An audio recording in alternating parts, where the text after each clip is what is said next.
복락원의 줄거리를 최대한 자세히 이야기해 주세요. 존 밀턴의 복락원, Paradise Regained. 복락원은 전작인 신락원의 성공 이후 1671년에 발표된 4권 구성의 대서사시입니다.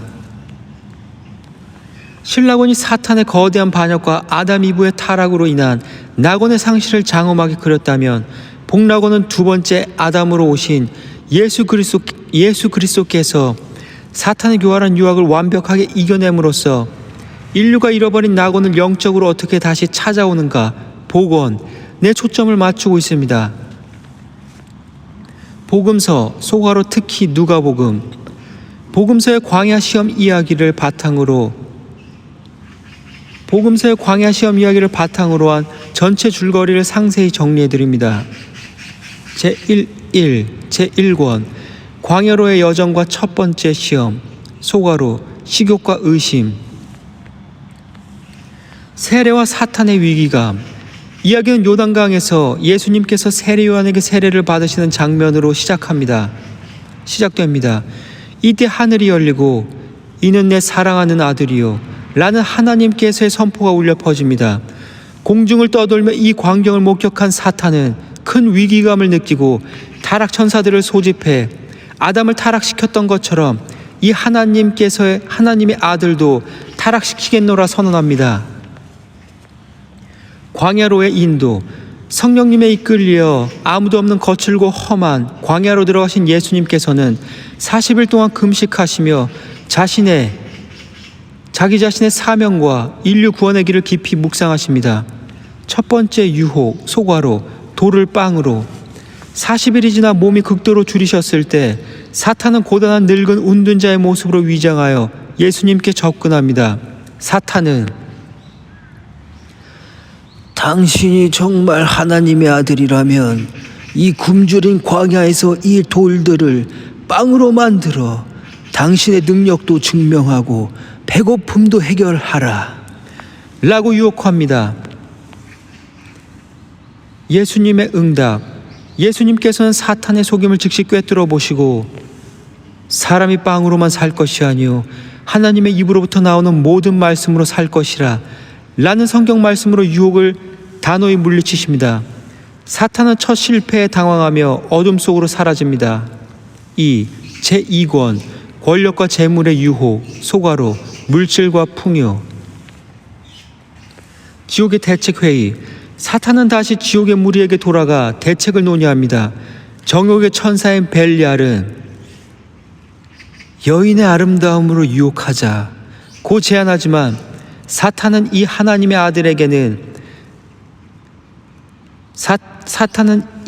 아들께는 그런 세속적인 정욕이 통하지 않는다며 거절하고 더 거대하고 본질적인 유혹인 권력과 부를 쓰기로 합니다. 두 번째 유혹의 시작, 소가로, 화려한 만찬. 사탄은 아름다운 풍경과 향기로 가득 찬 환상적인 대만찬을 광야에 차려놓고 예수님께 음식을 권합니다. 그러나 예수님께서는 불의한 자가 차린 상에는 손을 대지 않으신다며 거절하십니다. 부와 왕권의 유혹.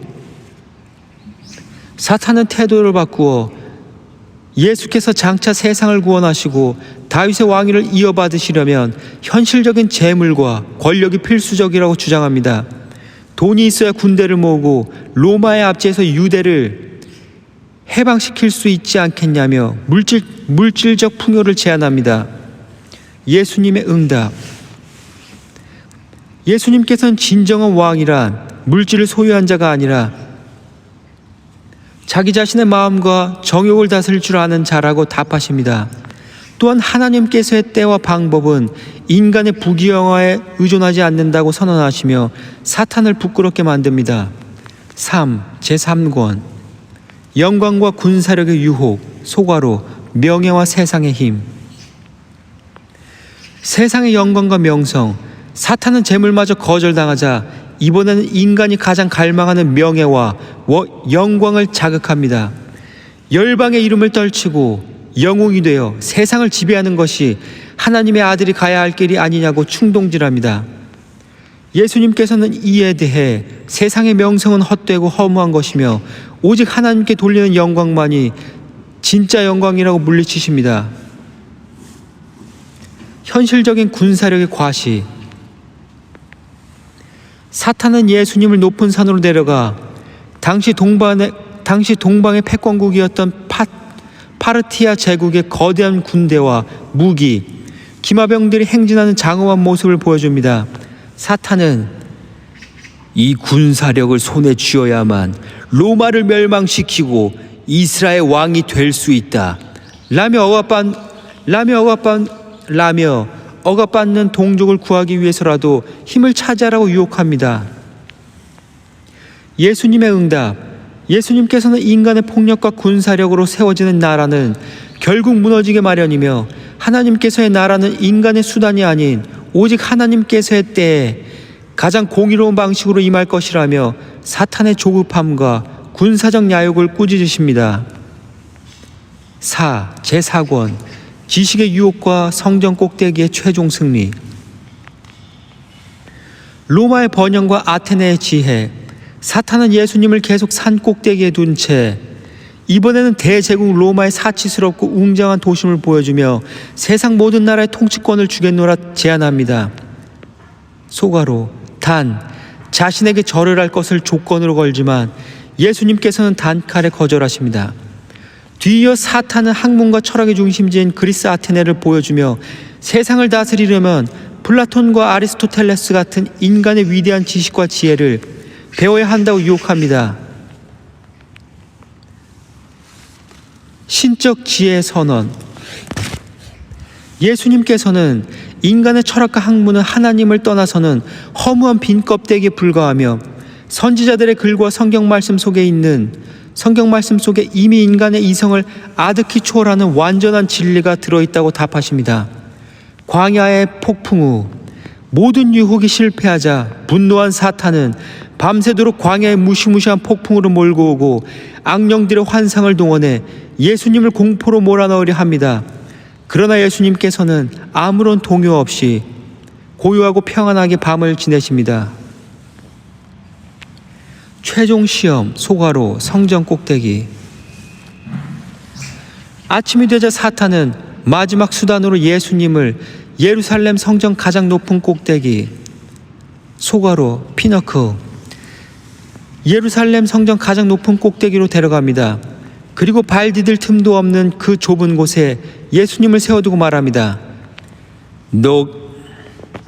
너가 만일 하나님의 아들이라면 여기서 뛰어내려라. 너가 만일 하나님의 아들이라면 여기서 뛰어내리라. 성경 말씀에 기록된 바 천사들이 너를 받들어 발이 돌에 부딪히지 않게 하리라 기록되어 있지 않느냐.